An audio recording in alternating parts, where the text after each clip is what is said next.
Hi hello and welcome to Anamika's story world. ఇవాళ మనం వినబోయే కథ మీరా, చాప్టర్ 33. చాప్టర్లోకి వెళ్లే ముందు చాప్టర్లో ఏం జరిగిందో ఒక చిన్న రీక్యాప్. చిన్న అన్నం తినను అని వాళ్ళ అమ్మతో మారం చేస్తూ ఉన్నాడు.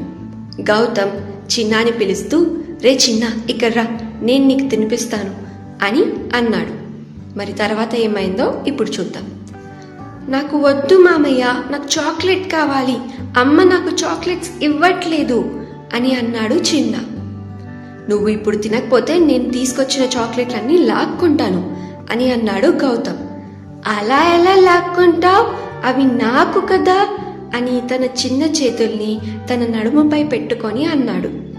కదా, నీకే కదా అవి తీసుకొచ్చింది, అయితే నీకు ఇస్తానులే, ముందు అన్నం తిను అని వైదేహి బలవంతంగా తినిపిస్తూ ఉంటే చిన్న మాత్రం పరిగెత్తుకుంటూ వెళ్ళి మీరాని ఢీకొన్నాడు. మీరాని చూడగానే కొంచెం భయపడి వెనక్కి తప్పుకున్నాడు. వైదేహి తొందరగా చిన్న దగ్గరికి వచ్చి మీరా చేతిలో అన్నం గిన్నె ఇస్తూ, ఇది కొంచెం పట్టుకో మీరా, వీడిని ఇలా కాదు అని వైదేహి చిన్నాని ఎత్తుకొని, ఎవరి బుద్ధులు వచ్చారా నీకు, తినడానికి కూడా ఇంత మారం చేస్తూ ఇల్లంతా పరిగెత్తిస్తున్నావు అని వైదేహికి ఏదో గుర్తొచ్చి, అన్నీ మీ మావయ్య బుద్ధులే అని అంది.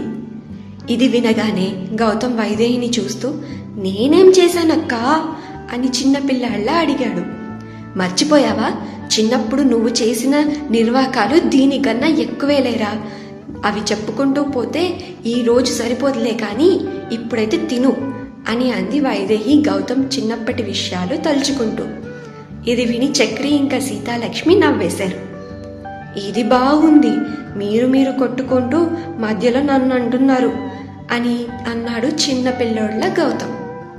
మధ్యలో ఎక్కడ, అన్నీ నీ బుద్ధులే, వీడికి చెప్పిన మాట ఒక్కటి వినడు అని వైదేహి మీరాని చూసి, మీరా కొంచెం ఈ అన్నం గిన్నె పట్టుకుంటావా, నేను వీడికి తినిపిస్తాను అని అంది.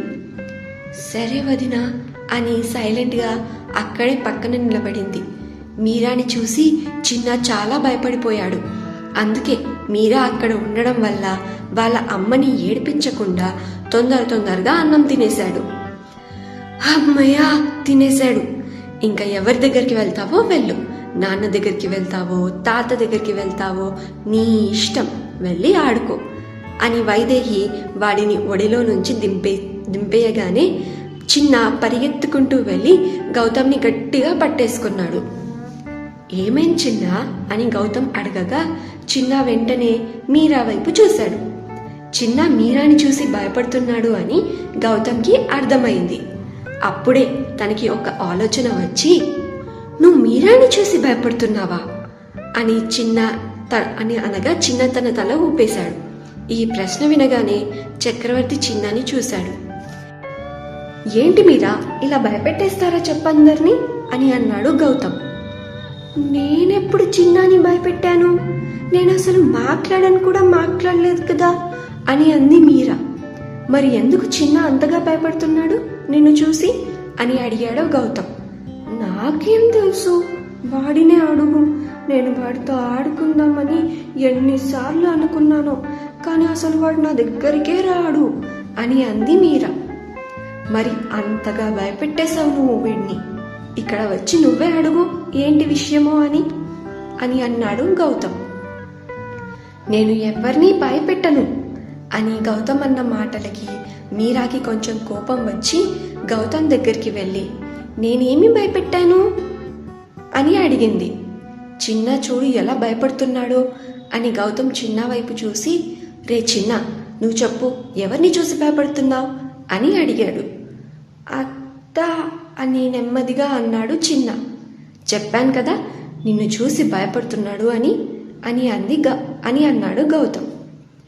మీరా చిన్న వైపు చూసి, నేనంటే నీకు అంత భయమా అని అమాయకంగా అడిగింది.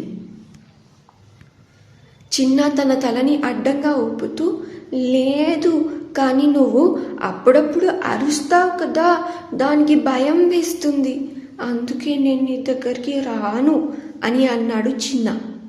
చూసావా నీ అరుపులు ఎలా భయపెడుతున్నాయో అందరినీ అని అన్నాడు గౌతమ్. అవునా, నేను నిన్ను చూసి అరవను చిన్న, నాకు భయం వేసి అరుస్తాను అని గౌతమ్ మాటలు పట్టించుకోకుండా చిన్నాని చూస్తూ చెప్పింది మీరా. అయితే చిన్న నీతో ఒక కండిషన్ మీద ఆడుకుంటాడు అని అన్నాడు గౌతమ్. కండిషన్ అంటే అని అడిగింది మీరా. కండిషన్ అంటే షరతు. అంటే మేము నీతో ఆడుకోవాలి అంటే నువ్వు అరవకూడదు, నీకు భయం వేసినా కూడా. అప్పుడే నేను మీతో ఆడుకుంటాం, మాట్లాడతాం. లేకపోతే మేము మాట్లాడము, నీతో ఆడుకోము కూడా కదా చిన్న అని అన్నాడు గౌతమ్. చిన్నాకి గౌతమ్ చెప్పిన మాటలు అన్నీ అర్థం కాలేదు. కానీ వాళ్ళ మామయ్య చెప్పాడు అని తన తలని అడ్డంగా ఊపేశాడు. మీరా కొద్దిసేపు ఆలోచిస్తూ, అయితే నేను అరవకపోతే నాతో ఆడుకుంటారా అని అడిగింది. ఎందుకు ఆడుకోము, అందరం నీతో ఆడుకుంటాం, అందరం నీతో మాట్లాడతాం కూడా. ఇప్పుడు తిన్నాం కదా, ఒక పని చేద్దాం, సాయంత్రం అందరూ కలిసి బ్యాట్ బాల్ ఆడుకుందాం అని చిన్న వైపు చూసి సరేనా చిన్న అని అన్నాడు గౌతమ్. యా, బ్యాట్ బాల్ మావయ్య నాన్నని ఆడమందామా అని అడిగాడు చిన్న. నాన్నే కాదురా, తాతయ్య కూడా ఆడతారు అని అన్నాడు గౌతమ్. ఏ, అందరం ఆడుకుందాం అని చిన్న చాలా ఆనందపడిపోయాడు. ఏంటి వాడికి చెప్పింది నువ్వు అని అడిగింది వైదేహి. అక్క, నేను ఇంటికి వచ్చిన రోజే వీడు నా దగ్గరికి వచ్చి ఇంట్లో ఎవ్వరూ నాతో ఆడట్లేదు, నాకు బోర్ కొడుతుంది అని అన్నాడు. ఇంట్లో ఇంతమంది ఉన్నారు, చిన్న పిల్లాడితో కాసేపు ఆడుకోవడానికి ఎవ్వరూ లేరా?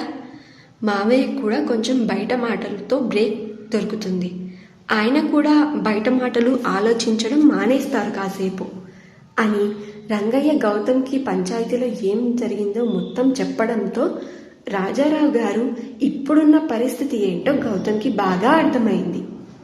చక్రవర్తి కూడా వాళ్ళ అమ్మతో బంగారాజు గురించి మాట్లాడడంతో రాజారావు గారి మనస్థితి అంచనా వేయడం గౌతమ్కి అంత కష్టం అనిపించలేదు.